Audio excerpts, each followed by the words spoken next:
was, right after they finished one semester.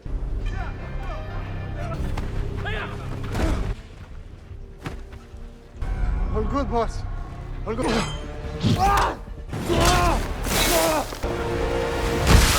¡Bajen las armas! You're what? Whoa, whoa, whoa, whoa!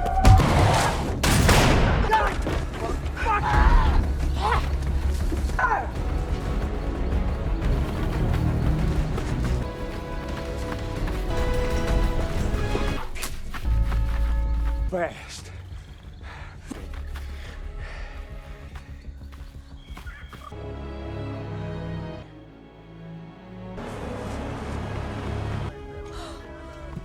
Napped. It's all right. You know who you are.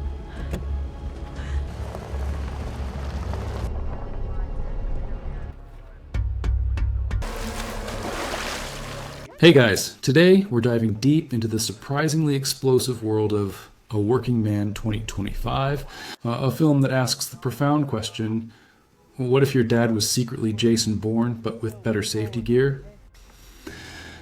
We kick off with John McAllister, a man whose life seems as structured as the steel beams he erects. He's a construction foreman, a working man in every sense, living a quiet life, clocking in, clocking out, and probably complaining about traffic. His days are a symphony of jackhammers and yelling directions, far from the whispers of his past. He lives for his daughter, seemingly content with swapping demolition charges for concrete pours. If you liked this sneak peek, hit the like button and subscribe. It's the best way to support the channel and let me know you want more.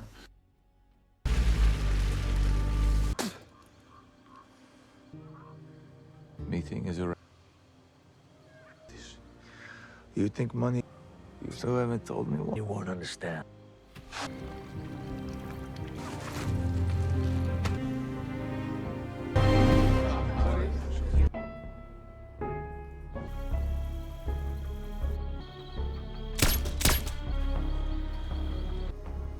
Man, we this trap house right now.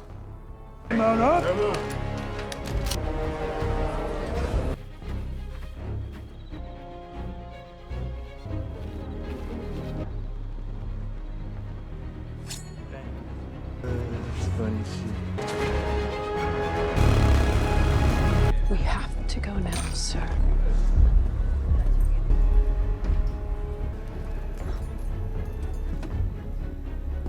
Nothing. That's what you look like, Get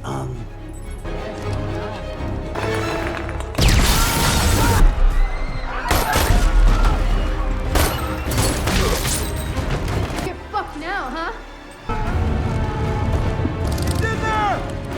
Lock too low. Let's go get this. Put it through the glass.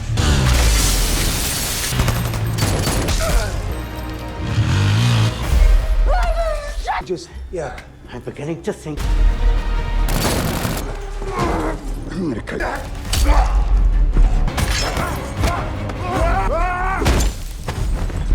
What the fuck is your real name? Ready.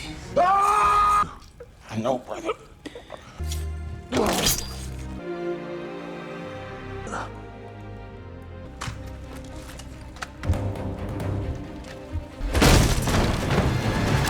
Oh, that is not good. Relax! Wait. Oh, shit.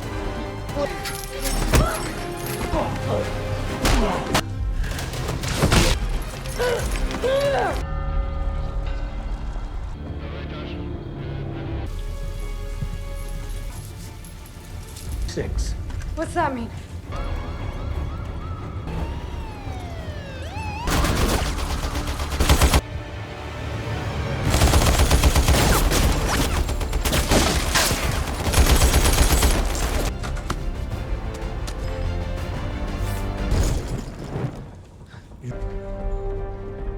See you on the other side, an old friend.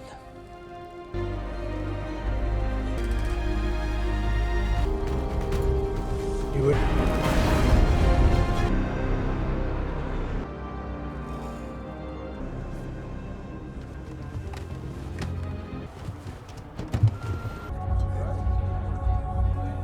Good.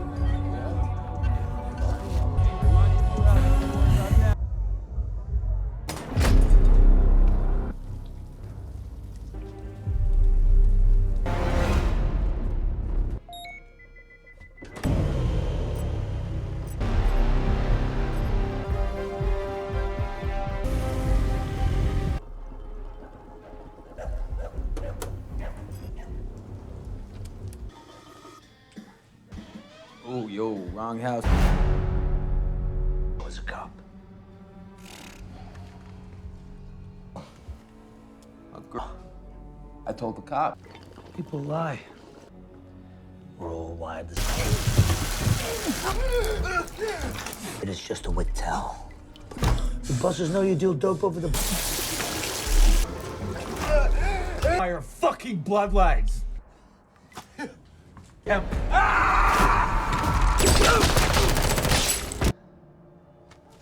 Questions.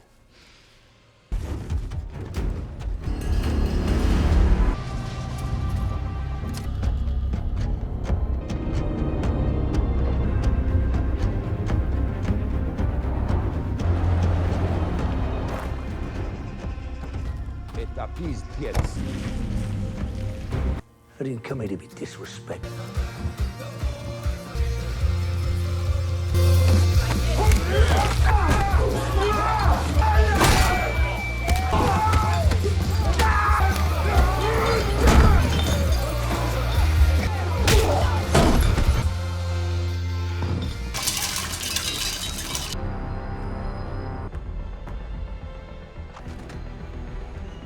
Shit.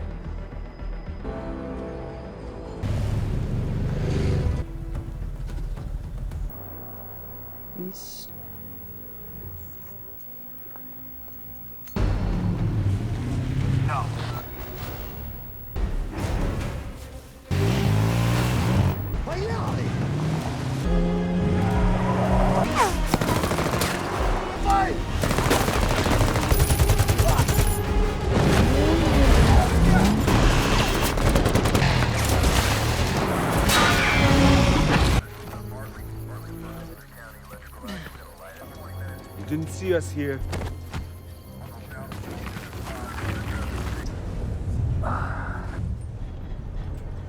Man, uzaranku. Couture, man.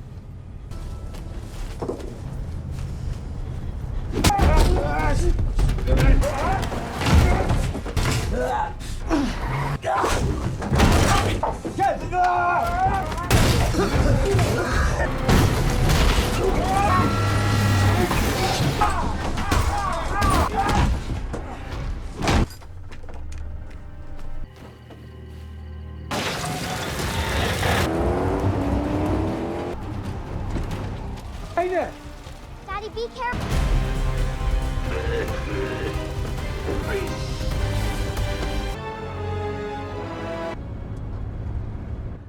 Lord in heaven.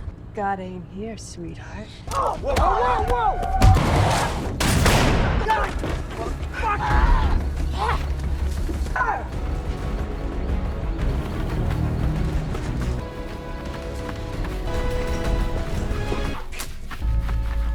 Fast.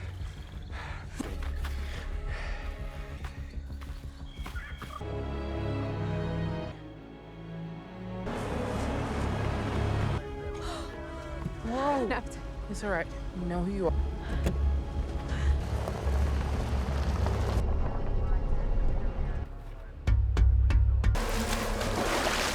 Is that him? What the fucking going? Life. I want to say... I'm real pretty for you. No. Sports. I can't tell. Take all of them, okay? Okay? Starting tomorrow. You're supposed to be my rock. You are just an enabler.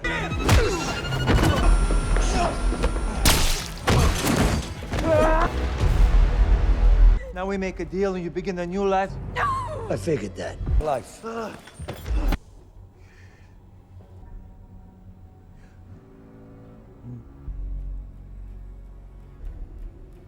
Because... And I shoot you. You notice I'm recruiting for a special project. Say it again. Tell me what...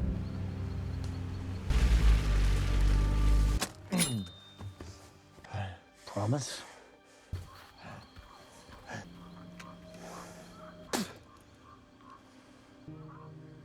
Meeting is a... You think money... You still haven't told me what... You won't understand.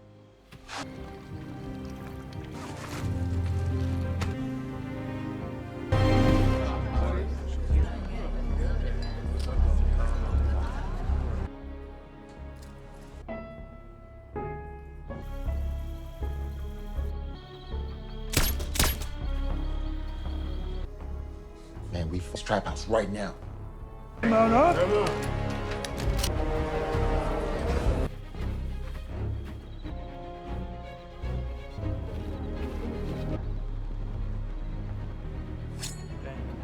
That's funny shit. Sounds. I don't condone the speech. It's time. What the fuck are we still doing here? Come on. Fucking personal to me.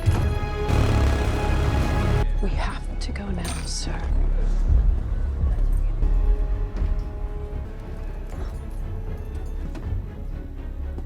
Nothing.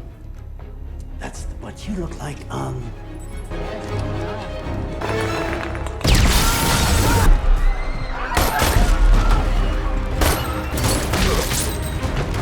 fucked now, huh? Lock and load. Let's go get this. Put it through the glass.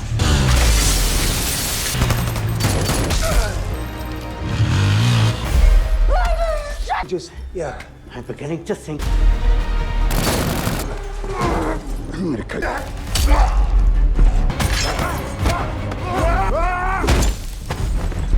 What the fuck is your real name? Always ready. I know, brother.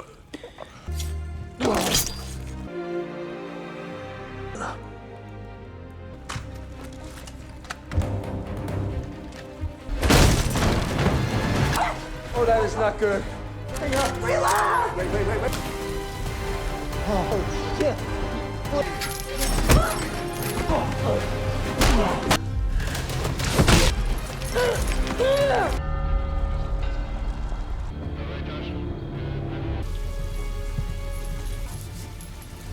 Six.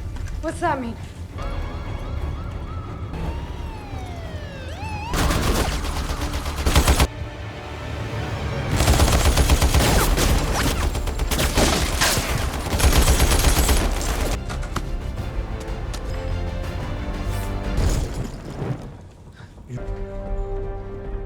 See you on the other side, an old friend.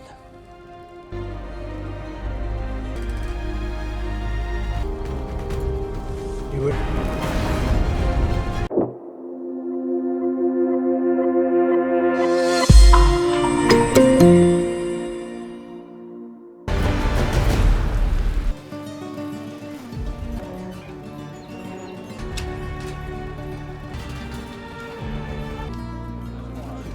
It's just for you. Day. Forms to bonus for you. Neither. All right. Okay. No. Babe, huh? As we make her work. Pay you for what? Really? You want me to keep going? No, it's okay. 3 things at once. She's not wrong. Three today, right? Papi, ven aquí. Is that for your wedding or something? Or? Right, it's a big milestone. Oh my god. Locks in a private room for 10 minutes. Okay. No, nobody's arguing that. It was right after they finished one semester.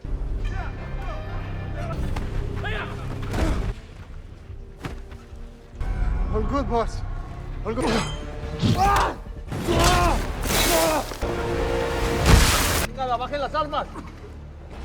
You weren't.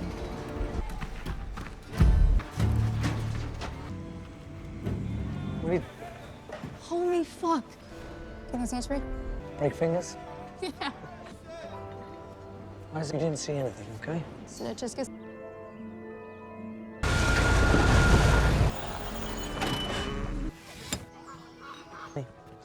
On the truck.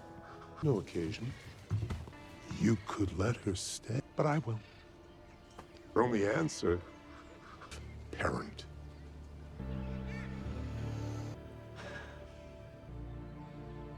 I'm super. Okay. Open it. I took that picture. Sometimes I forget. Dad get mad at Mama. It's okay. Matt, we'll see you now. Parties where I join my visitation. Punch. No. And brain trauma from your military service. A fucking bad guy. Requesting supervised visits. I have 10 grand. Why is Dr. Roth hate you? Right. You've heard of attrition warfare? Until you turn to dust and blow away. Where'd you get these? I have a sugar on my chain.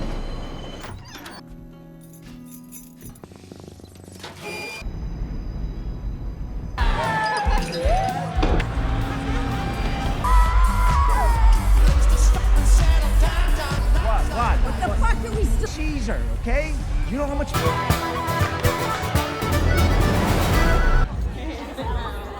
It's Jenny. Hi. Stack. Oh, ew. He's kind of funny. Okay.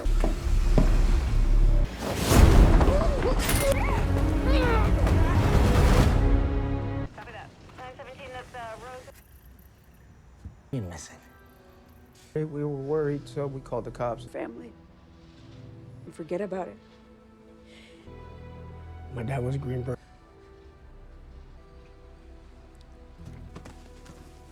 Man, I'm sorry.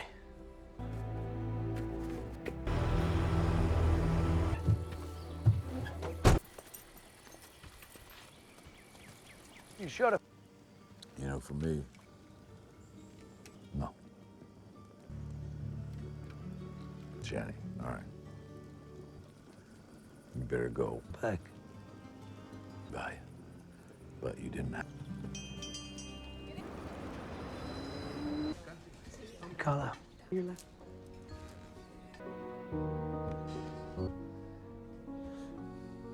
yeah. She wanted her to be like her pops. Yeah. Your family needs hope. And I'm with me.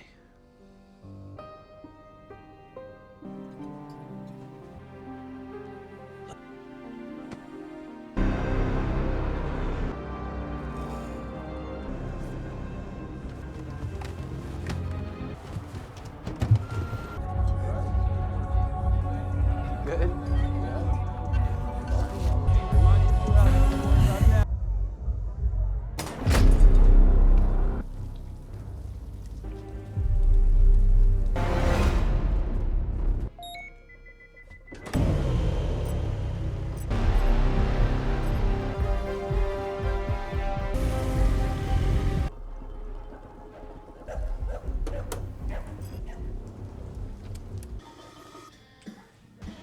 Oh, yo, wrong house. I was a cop. A girl. I told the cop. People lie. We're all wired the same. It is just a wit tell. The bosses know you deal dope over the... Fire fucking bloodlines. Yeah.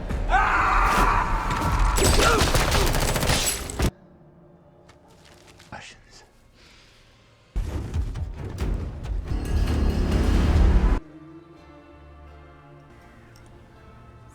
I wish you could have seen me.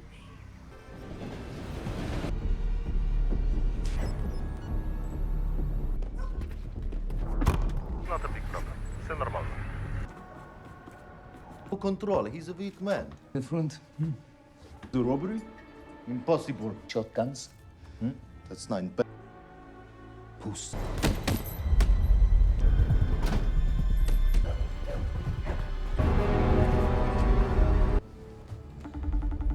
Just somewhat.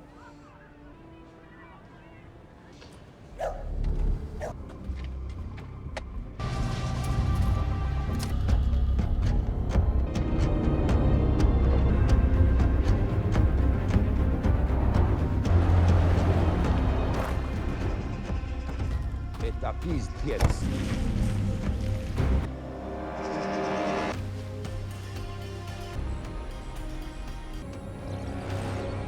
You eat?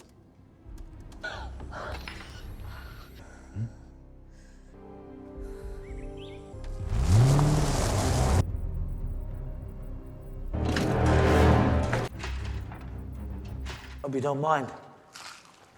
Thought we could have a little chat. But if you can't control your volume... Who you fuck with? Plus, I have your thieves. you steal very money. Will be hunted for 3. You don't keep... about your business. I don't understand. I'm looking... Tepriti shield et tat. Was down. Girl. All tell a woman. No one. Who are you? you.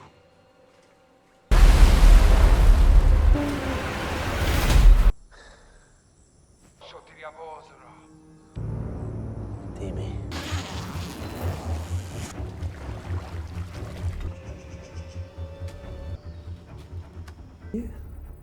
He but his son was not a businessman. His father's heart ever.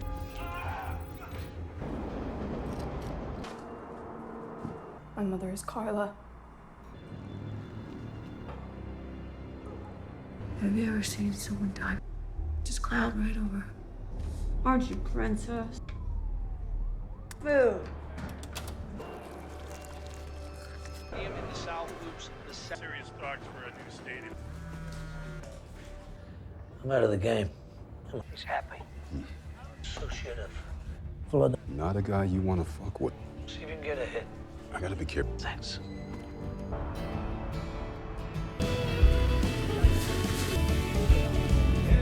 Okay.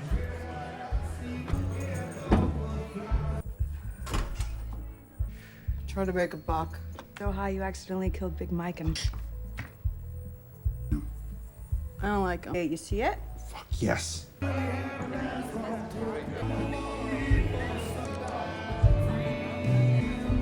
Follow me.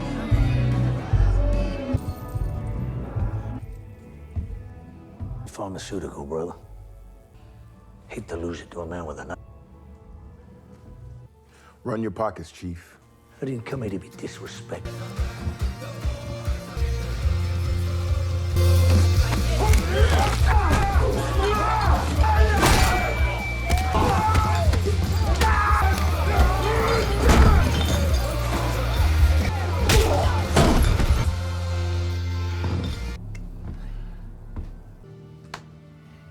Been in construction my whole life.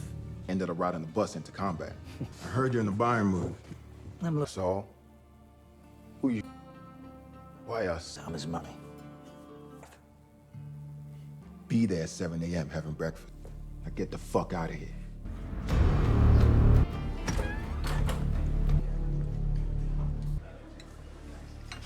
Give her the money. People talk. We don't know who the fuck. I know where to find you. I'm waiting. Burn the phone. I'm gonna hit you tomorrow, D.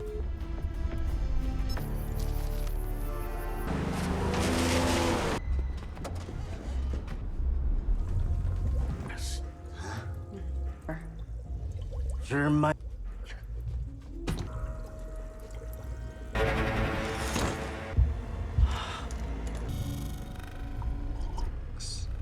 Just like...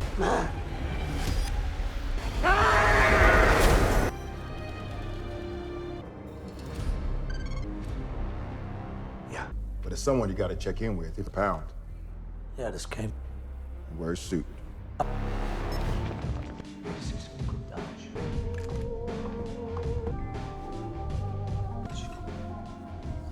Money? May I? First.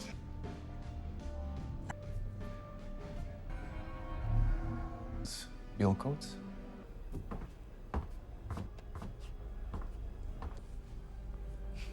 Foreigner. Tell me. How you do business? Checks out. William. Burner. Tax bunny rabbit. Oh. We are aware. Now you leave and don't look back.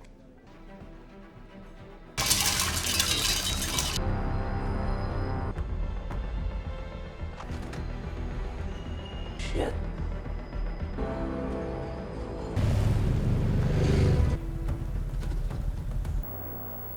He's...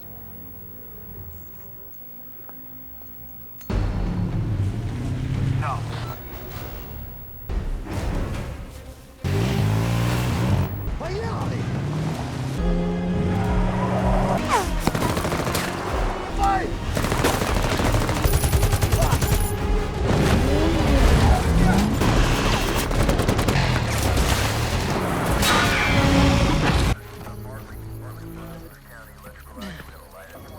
You didn't see us here.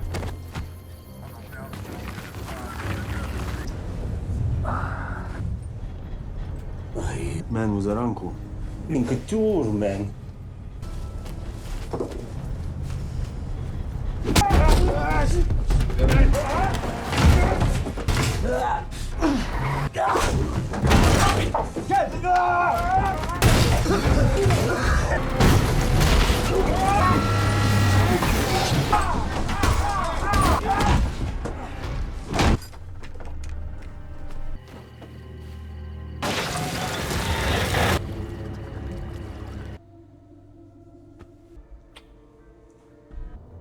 These are my son's steel tables. Convene the work.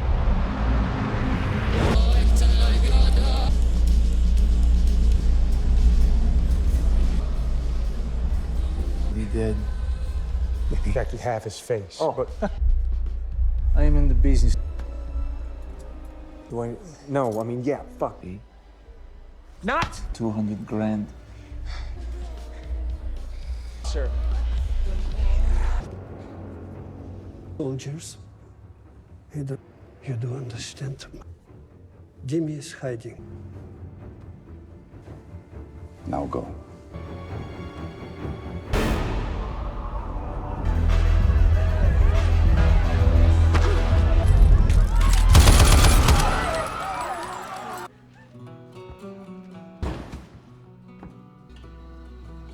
That.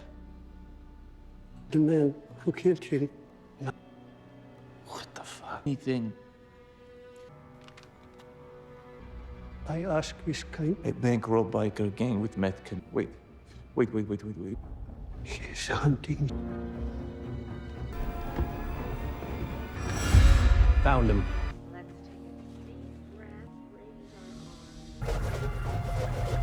Hi, Mr. Cade. This is the...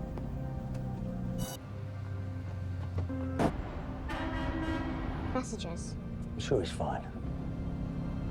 Tell you something, you know you can believe me, right? Huh? Mary, I'm serious. Yeah? Daddy, he's at home. Hey there! Daddy, be careful!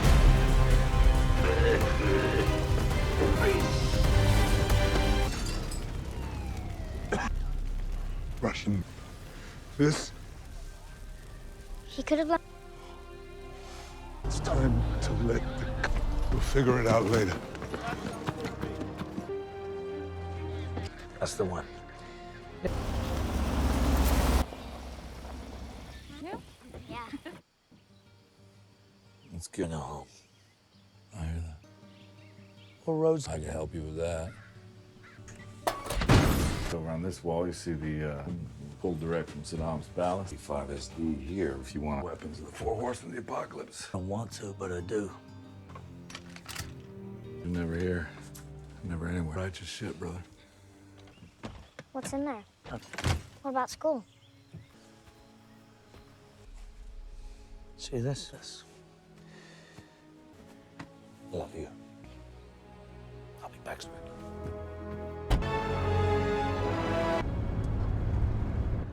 Born heaven. God ain't here, sweetheart. Oh, whoa, whoa, whoa! God!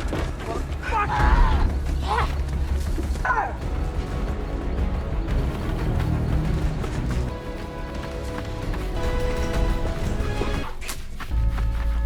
Fast.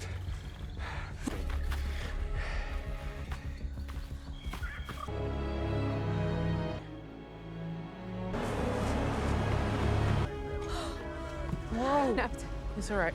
You know who you are.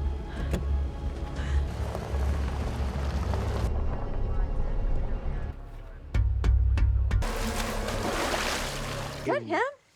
What the fucking going? Life. I want to say. I'm real pretty for you. No. Sports. I can't tell. Take all of them, okay? Okay? Starting tomorrow. You're supposed to be my rock. You are just an enabler.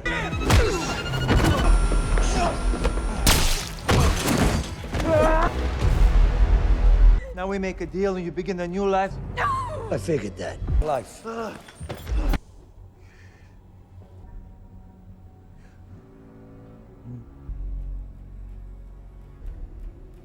Because... And I shoot you. You notice I'm recruiting for a special project. Say it again. Tell me what.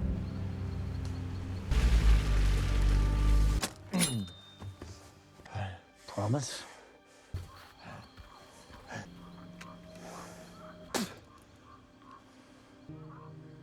Meeting is a... You think money... You still haven't told me what... You won't understand.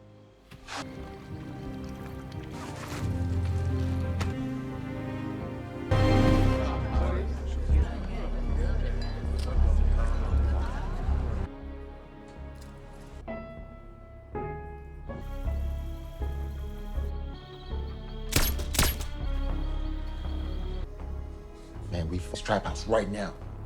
Mount up.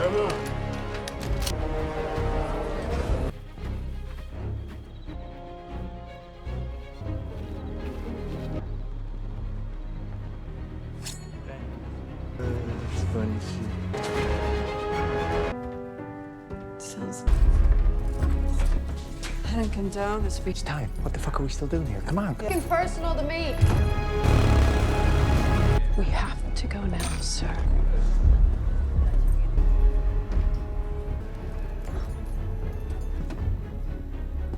Nothing. That's what you look like,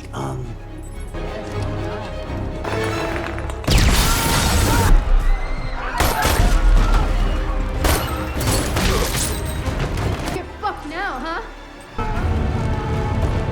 In there! Lock and load. Let's go get this.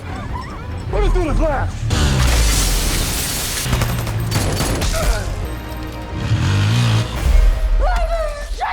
Yeah, I'm beginning to think. I'm gonna cut.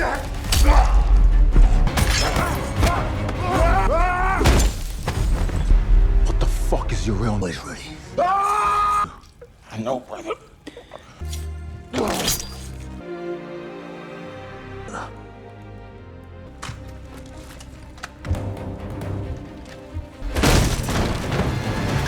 Oh, that is not good. Hang on. Reload! Wait. Oh, shit.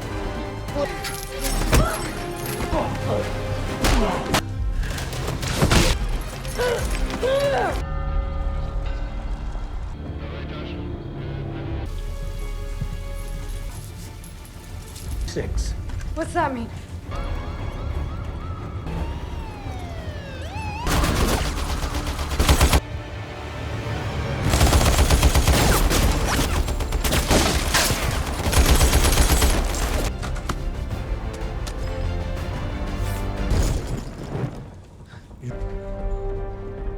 See you on the other side, an old friend.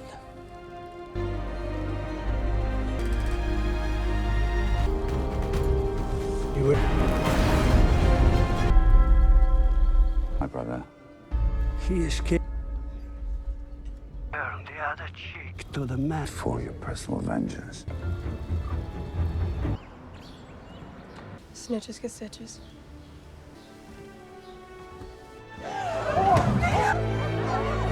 Sorry.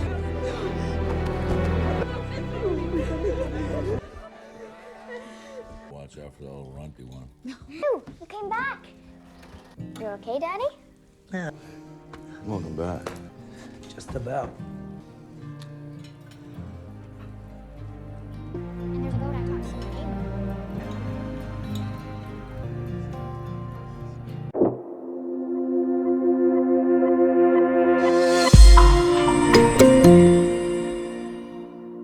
Our man McAllister, with his uncanny attention to detail, which, let's be honest, is probably why he's still alive, is doing a routine walkthrough on the new corporate skyscraper his crew is building. You know, just making sure everything is up to code, not expecting to find anything more exciting than a rogue coffee cup. But then he notices it. A slightly misaligned ventilation panel. Now, most of us would just grunt and think, someone else's problem. But Mac? No, Mac has that something's not right itch. He pries it open, and instead of finding a squirrel's nest or a forgotten lunch, he finds a sleek, sophisticated device. It's not exactly a smartphone, folks. More like something out of a spy movie, humming faintly, quietly broadcasting something. The metallic click as he pulls it out resonates through the empty floor, a stark contrast to the usual industrial clamor. The device feels cold, alien, definitely not part of the standard HVAC package. You can practically hear the dramatic music swelling because our working man just stumbled onto a payload of trouble. He pockets it, a subtle shift in his demeanor, a flicker of an old fire in his eyes. He tries to dismiss it as nothing, but the hum of that device is now rattling around in his head, demanding attention. It's the kind of moment that makes you think, well, so much for a quiet Tuesday. After his little find, McAllister tries to brush it off, chalking it up to someone else's misplaced tech. But you know that feeling when you're just a little too aware of your surroundings? Yeah, that while barking orders from a precarious steel beam, because health and safety are apparently for other people, he feels a distinct prickle on the back of his neck. He scans the horizon, and there it is. A fleeting silhouette, sharp and unnatural, disappearing behind a partially constructed wall across the way. It's too quick, too deliberate to be a worker. The whoosh of the wind high up on the skyscraper suddenly feels less natural, more like a predatory whisper. He shrugs it off, but the subtle clench of his jaw tells us otherwise. Later, he finds his locker slightly ajar, a small, almost imperceptible scratch on the padlock. It's the kind of thing most of us would blame on a clumsy colleague or a faulty lock, but for Mac, it's a discordant note in the symphony of his carefully constructed normal life. The metallic squeak of the locker door as he closes it again is almost a warning in itself. He knows, deep down, that his anonymous find wasn't so anonymous after all. This quiet, working man is starting to realize his past isn't just knocking. It's practically kicking down the front door with steel-toed boots. Our hero, still in denial about his newfound hobby of corporate espionage, tries to keep the mysterious device under wraps. He tucks it away, thinking out of sight, out of mind. Classic rookie mistake. Mac. Meanwhile, at home, his brilliant, tech-savvy daughter, Lily, who probably knows more about hacking than her dad knows about TikTok trends, is being, well, a teenager, bored, restless, and then she stumbles upon Dad's secret stash. Not a cookie jar, unfortunately. She finds the device, its soft, pulsating light intriguing her. The faint hum it emits is almost like a siren song. You can almost hear the faint boop, boop, boop of it connecting to something, somewhere. She fiddles with it, innocently pressing buttons, convinced it's some sort of cool, futuristic fidget toy. She probably thinks it's a new smart home gadget Mac is testing out, completely oblivious that she's just activated a homing beacon for every bad guy within a 5-mile radius. The soft click of her finger on a hidden button sends a jolt through the quiet house, unnoticed by Mac, who's busy wrestling with a stubborn jar lid in the kitchen. The device glows a little brighter in her hand, almost triumphantly. This, my friends, is where our working man's domestic bliss officially goes boom. Because nothing says, I love you, Dad, quite like accidentally flagging your house for a hostile takeover, and just like clockwork, the bad guys arrive. Because when you poke a hornet's nest, you don't get a thank you note, you get stung. The suburban quiet of McAllister's home is shattered by the deafening crash of glass and the thud of boots on floorboards. Lily screams, a raw, primal sound that jolts McAllister back to a life he thought he'd buried under layers of concrete and paperwork. The gentle scraping of his spatula on the pan is abruptly replaced by the metallic clang of a dropped weapon and the sickening thud of a body hitting the wall. He moves with a frightening speed and precision, grabbing the nearest weapon, a surprisingly heavy cast-iron frying pan. The whack, as it connects with an intruder's head, is cartoonish, yet brutal. His movements are fluid, almost practiced, a stark contrast to his earlier clumsy attempts at opening a jar. He disarms another assailant with a blur of motion, the shing of a knife blade being wrested from their grip, followed by a guttural gasp. The crack of a punch landing, the oof of breath leaving a body, it all comes back to him. This isn't a construction foreman. This is a highly trained operative protecting his greatest asset. He's not just swinging wild. He's calculating, efficient, using the tight confines of his home to his advantage. The domestic setting becomes a battlefield, and our working man is suddenly a force of nature, reminding everyone, especially himself, that some skills never truly fade, they just hibernate. Well, so much for Home Sweet Home. With their house looking like a demolition derby aftermath, McAllister and Lily make a break for it. No time for goodbyes or packing a toothbrush, just a frantic dash for survival. The tires screech against the asphalt as they peel out in a less than glamorous but surprisingly reliable, beat-up pickup truck McAllister borrowed.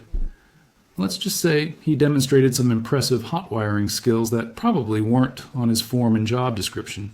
The growl of the engine is almost drowned out by the metallic rattle of their pursuers' souped-up vehicles.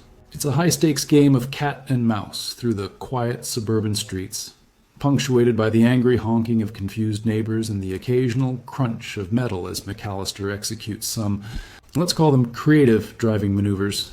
He's not just driving.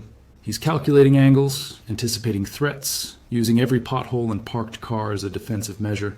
The whoosh of passing cars blends with the anxious thumping of Lily's heart against her ribs. He even manages a quick, tactical U-turn, leaving a bewildered pursuer spinning in the dust with a satisfying screech. This working man is proving that resourcefulness isn't just about fixing a leaky faucet. It's about staying alive when the world tries to take a bite out of you. They're on the run, but McAllister, with a grim determination, is clearly in his element, even if that element is utter chaos. After a night of dodging bullets and questionable driving, McAllister manages to tuck Lily away in a safe spot, probably a relative's guest house where the internet speed is too slow for TikTok, thus ensuring she stays put. He then goes off-grid because apparently even working men have burner phones and a list of contacts you don't call unless the world is ending. He finds a dilapidated payphone. Yes, those still exist. Apparently, and with a metallic clunk of coins, he dials a number he probably thought he'd erased from his memory, right next to his embarrassing teenage haircut photos. The static crackle on the line is almost as tense as his facial expression. The voice on the other end is gruff, surprised, and definitely not thrilled to hear from him. "Mac, you're alive?" Well, the voice rasps, followed by a dry chuckle that hints at a lot of shared history and even more shared trauma. There's a quiet exchange, full of coded language and unspoken understandings, a stark reminder of McAllister's past life. The wind rustles through the nearby trees, a melancholic whisper to their hushed conversation. He's digging up ghosts, shaking awake old allegiances, all to protect the one person who means everything. It's clear that this working man wasn't just laying bricks. He was laying low, and now the concrete is cracking under the weight of his former life. All right, time to meet our villain, because every good action movie needs someone delightfully evil to root against. We enter Thorne, McAllister's former colleague from, let's just say, a previous career. Thorne isn't just a corporate shark. He's the whole darn megalodon, circling a lavish, high-tech office that probably cost more than McAllister's entire construction project. The gentle hum of servers and the soft click of keyboards create a chilling backdrop to his calm, collected menace. We see him, smirking, watching surveillance footage of McAllister. "Oh, John," he murmurs, his voice smooth as silk, but with an underlying current of pure venom. "Still playing the hero, are we?" Oh, it's clear these two have history, and it's not the kind you reminisce about over a beer. Thorne is orchestrating a massive corporate sabotage, exploiting vulnerabilities in McAllister's current company to gain a monopoly. The clatter of his expensive pen against a glass desk echoes in the silence, a stark punctuation to his cold ambition. He's not just after profit. He's after total control, and McAllister is simply a loose end he intends to tie up permanently. This isn't just a boss. This is an arch nemesis, someone who knows McAllister's weaknesses and isn't afraid to exploit them. It's like discovering your old schoolyard bully now owns a multi-billion-dollar corporation and wants to flatten your neighborhood with it. What a charming chap. Time for McAllister to go on the offensive. Thorne's temporary headquarters? Of course, it's another half-finished skyscraper because villains love dramatic heights and conveniently placed scaffolding. McAllister, leveraging his working man expertise, doesn't bother with the front door. He sees a building not as a barrier, but as a giant, climbable puzzle. The metallic clang of his climbing gear as he expertly scales the unfinished facade is a testament to his unique skill set. He moves with the silent grace of a predator, using construction rigging and unsecured panels like a spider on its web. The creak of a loosened plank under his weight is the only sound in the dead of night, followed by the quiet whoosh of him rappelling down a length of safety rope. He knows every weak point, every blind spot, every uninspected corner.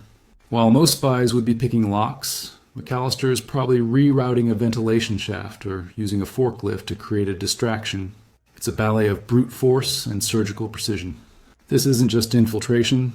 It's a masterclass in working smart, if smart means breaking into a multi-billion-dollar corporation using nothing but a wrench and a hard hat.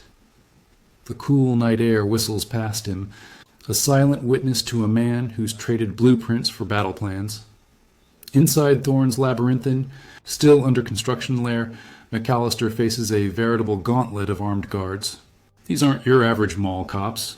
They're ex-military, highly trained, and probably get a bonus for every loose end tied up.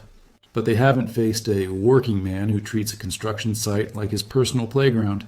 The crack of a security guard's boot on a discarded piece of metal alerts McAllister, and suddenly the tranquil hum of machinery gives way to the thwack of a rebar striking a helmet.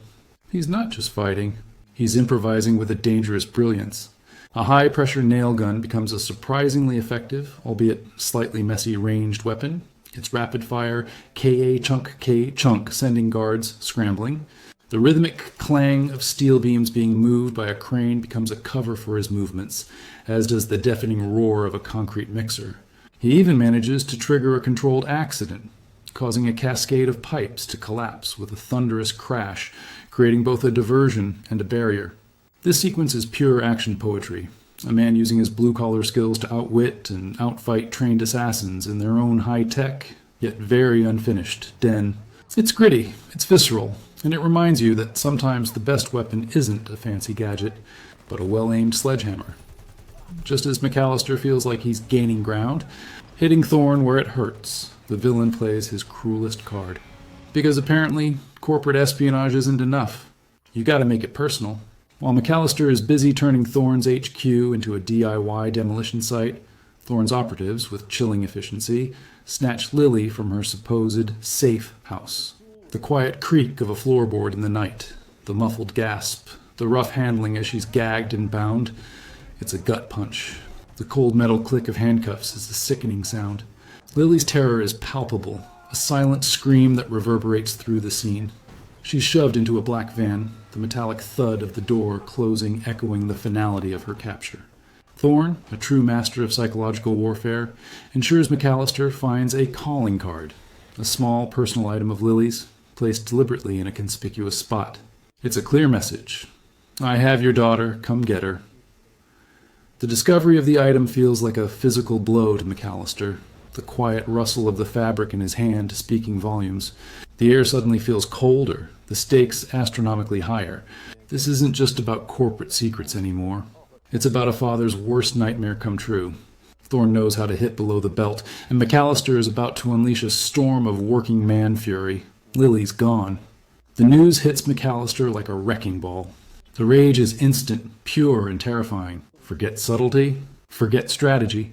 Now, it's just raw, unadulterated paternal fury. Thorne's calling card points him to the ultimate location, the very skyscraper McAllister helped build, Thorne's grand stage for chaos. He commandeers a motorcycle, because what's a working man on a mission without a gratuitously cool, albeit probably stolen, bike? The roar of the engine as he twists the throttle is a battle cry. He careens through city traffic, the insistent honking of angry commuters a mere whisper against the metallic screech of tires and the wind rushing past. Every near miss, every sharp turn, every leap over an overturned vehicle is a calculated risk. The cityscape blurs, a kaleidoscope of lights and motion. The rhythmic beat of his heart pounds in his ears, mirroring the frantic pace of the chase. He's not just driving. He's on a mission, a one-man rescue operation against an empire. The metallic groan of the building itself seems to call to him, a silent countdown. He's not just a working man. He's a force of nature unleashed, speeding towards a confrontation he knows will determine everything. The destination is clear. The path, however, is pure, unadulterated chaos. Arriving at the monolithic skyscraper, McAllister doesn't waste time with formalities like doors. This isn't just a building to him. It's a blueprint he knows by heart, a giant vertical puzzle. He bypasses the swarms of armed guards, who probably think the biggest threat is a disgruntled contractor, and begins his ascent. The rhythmic creak and groan of steel under stress are familiar sounds to him, almost comforting. He uses service tunnels, maintenance shafts, and sheer walls, climbing higher and higher. The metallic scrape of his boots on concrete, the subtle whir of ventilation systems. These are his guides. He moves like a ghost through the building's skeletal structure, avoiding Thorne's heavily armed goons who patrol the conventional routes. The whoosh of a closing elevator door, the distant chatter of radios, these are cues he uses to plan his next move. It's like watching a spider expertly navigate its own web, only this spider is armed with a wrench and a lifetime of knowing how buildings are put together, and more importantly, how they can be taken apart. He's not just breaking in, he's dissecting the building, using its own design against its new, unwelcome occupants. Every step upward is a step closer to Lily, and a step closer to an inevitable, deafening confrontation. Up in the higher echelons of the skyscraper, McAllister stumbles upon Thorne's true endgame. This isn't just corporate espionage, it's corporate demolition. Thorne isn't just taking over the company, he's taking it down, literally. He finds multiple explosive devices, each one wired with malicious complexity, attached to the building's core structural elements. The frantic beeping of a timer, a relentless digital countdown, instantly raises the stakes. This isn't just a fight. It's a race against the clock, a ticking time bomb symphony. The metallic click of the bomb's casing as he pries it open is almost drowned out by the thumping of his own heart. He works with surgical precision, drawing on old, half-forgotten demolition expertise, his fingers dancing across wires, choosing which to cut, which to bypass. The soft snip of wire cutters is a moment of pure tension. Meanwhile, Thorne's remaining goons arrive, their footsteps echoing ominously in the unfinished space. The crack of gunfire erupts, forcing McAllister to split his attention between defusal and defense. He dodges bullets, ducking behind concrete pillars, the whiz of rounds whizzing past his head a constant reminder of the danger.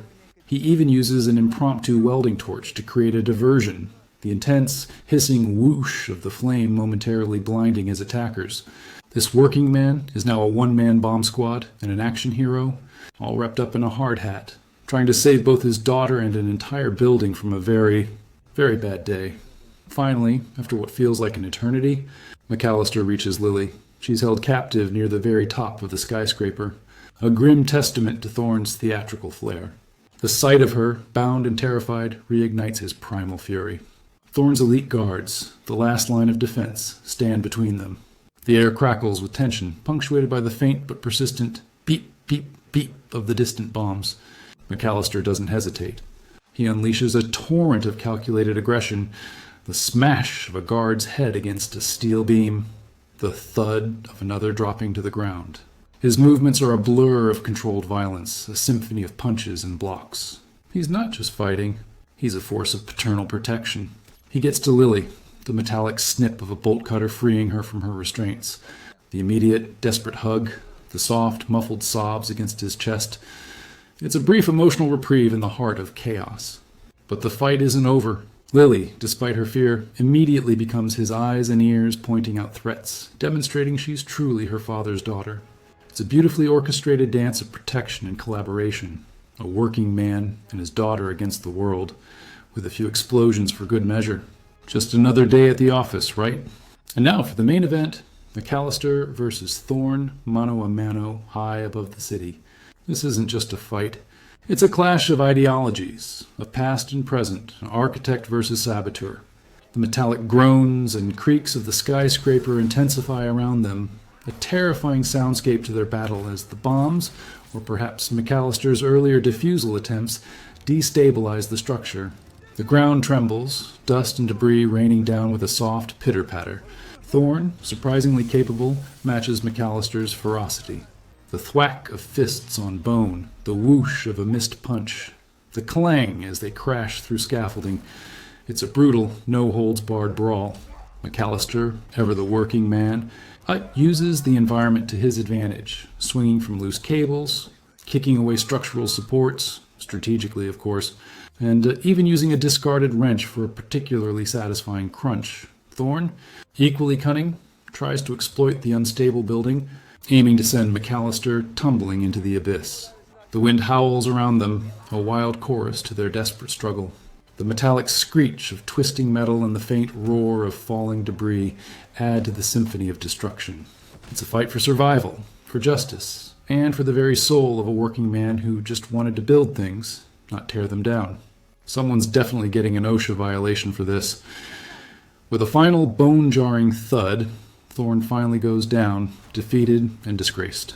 McAllister, battered, bruised, but undeniably victorious, scrambles to secure the remaining bombs, the urgent beep, beep, finally silenced with a triumphant snip. The imminent collapse of the skyscraper is averted, thanks to the working man who built it and then saved it. In the aftermath, the media goes wild.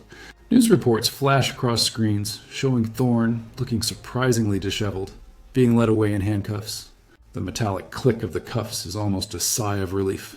The damaged skyscraper, a testament to the night's chaos, is now a symbol of resilience, or maybe just really good structural engineering.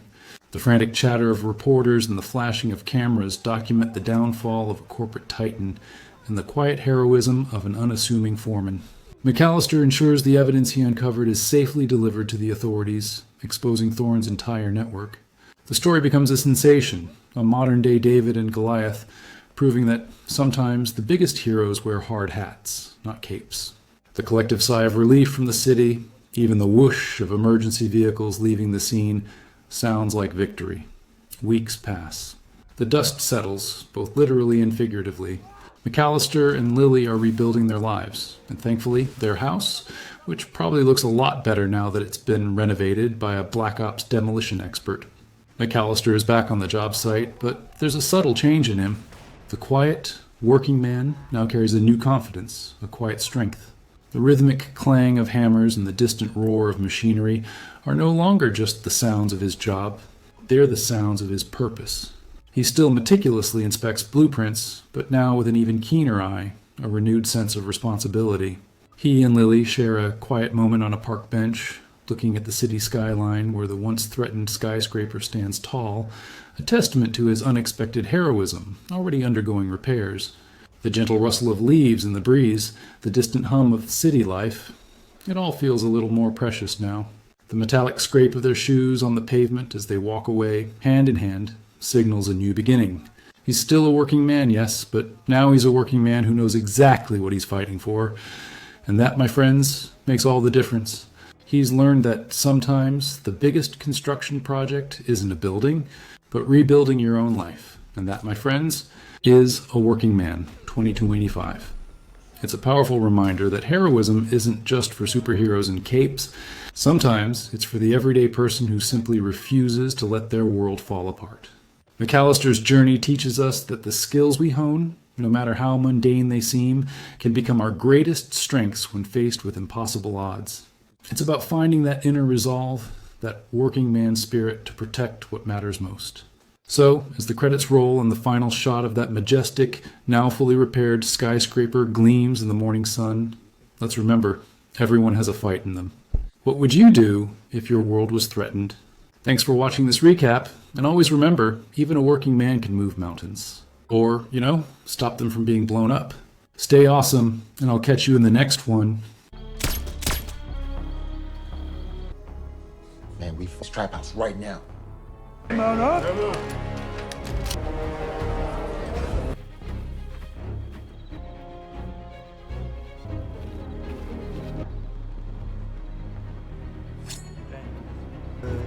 Funny shit. We have to go now, sir.